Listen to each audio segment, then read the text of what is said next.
March 15న ED కవితను arrest చేసింది.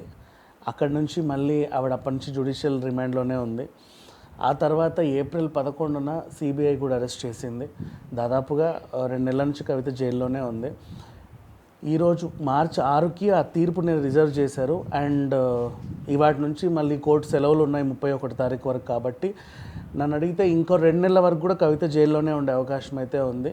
ఇప్పుడైతే బయటకు వచ్చే అవకాశం లేదు. అండ్ ఆవిడ బెయిల్ పిటిషన్ని కూడా తిరస్కరించేశారు జడ్జ్. ఎందుకంటే ఫర్ ఎగ్జాంపుల్ మిగతా వాళ్ళకి ఎందుకు బెయిల్ వస్తుందంటే వాళ్ళు అప్రూవల్గా మారి వెళ్ళిపోతున్నారు. ఈవిడ అసలు నోరిప్పకుండా అటు సిబిఐ అయినా ఈడీ అయినా ఏమీ చేయలేదు.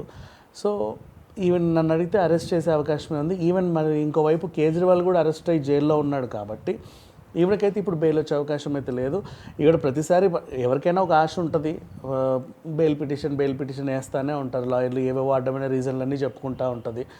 హెల్త్ బాగాలేదనో, లేకపోతే కొడుకు ఎగ్జామ్ లేదనో, లేకపోతే ఇంకేదోనో, మా ఆయనకు బాగాలేదనో, ఏవో ఇట్లాంటివన్నీ పిచ్చి పిచ్చి కారణాలు అయితే చెప్పి జైల్లోనే ఉంటుంది. ఇంకా ఆమె బయటకు వచ్చే అవకాశం అయితే లేదు.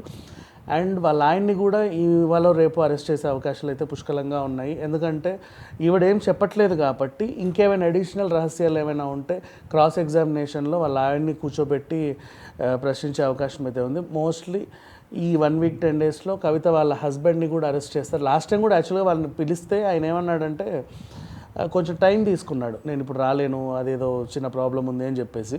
సో ఇప్పుడైతే పుష్కలంగా ఉన్నాయి, అన్ని దారులు ఓపెన్ చేసి ఉన్నాయి. హ్యాపీగా ఆయన అరెస్ట్ చేసుకోవచ్చు. అండ్ ఆయన కూడా ముందస్తు బెయిల్ పిటిషన్ ఏం పెట్టుకోవాలా. సో కవిత వాళ్ళ హస్బెండ్ని మోస్ట్లీ ఈరోజు రేపు అరెస్ట్ చేసే అవకాశాలు అయితే పుష్కలంగా ఉన్నాయి. Thank you so much.